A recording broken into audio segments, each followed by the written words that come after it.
So, hello guys! So, nandito nga po pala tayo sa panibagong vlog natin no? So, ngayon po, lahat po ito is i-explain ko po lahat yan. Siguro po, hindi ko po ma-explain lahat yan kasi marami po yan. So, ito muna po ang ating unang i-explain. Ito po ang TMNT Mutant Mayhem Car. At ito po ay binili sa akin ng aking ina. Ng aking mommy. So, ito po siya guys. Hindi ko po naayos yun. Hindi ko po medyo siya naayos. So, ito po siya, guys. So, pag pinindot nyo po itong pizza na to, pwede po lumabas to. At pag pinindot nyo po ito, pwede po lumabas dito yung pizza. Ipalak na po natin. Yan. Tapos, ito po, para mailagay nyo sila dyan, pwede mo silang buksan. Yes. Tapos, sa likod, yan. Nandito si Leonardo. Tinitignan niya yung mga So, tanggalin natin siya. Ito siya, guys.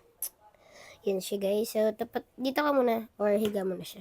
Yan, guys. Buksan natin to. At nandito po yung mga skateboard nila. Kasi po, hindi po kasya sa kanila mismo. Yan. So, ibalik na po natin si Leonardo. Kasi, lagi po siya nakaganyan dyan. So, guys, lagyan natin siya dyan. Yan. Tapos, natin yung paa niya dyan. Ito nga ba? Ayan nga. Labas ko sila lahat, guys, sabi ng mami ko. So, ito po muna si Rafael. Yes. Ito po siya, guys.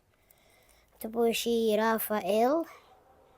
Oh, nalaglag po. So, dito muna siya, guys. Then ito po si Donatello. Siya po ang pinaka may marami accessory pag may unbox nyo. Ito naman po, syempre, ang isa lang si Leonardo. At ang pinakalas po dito is si Michelangelo. Hindi ko na po siya tatanggalin kasi mahirap po siyang ibalik. So, pasok po natin. So, kayo, ayusin ko na lang po ito sa mamaya pag natapos na itong video na to. So, pasok muna natin sila dito. Oh, maglag guys. Diyan muna kayo. Magpatulog kayo dyan. Yan. Diyan muna sila. Mag-isa sila dyan. Tapos ito salado ko po siya. Yan. Dito muna kayo.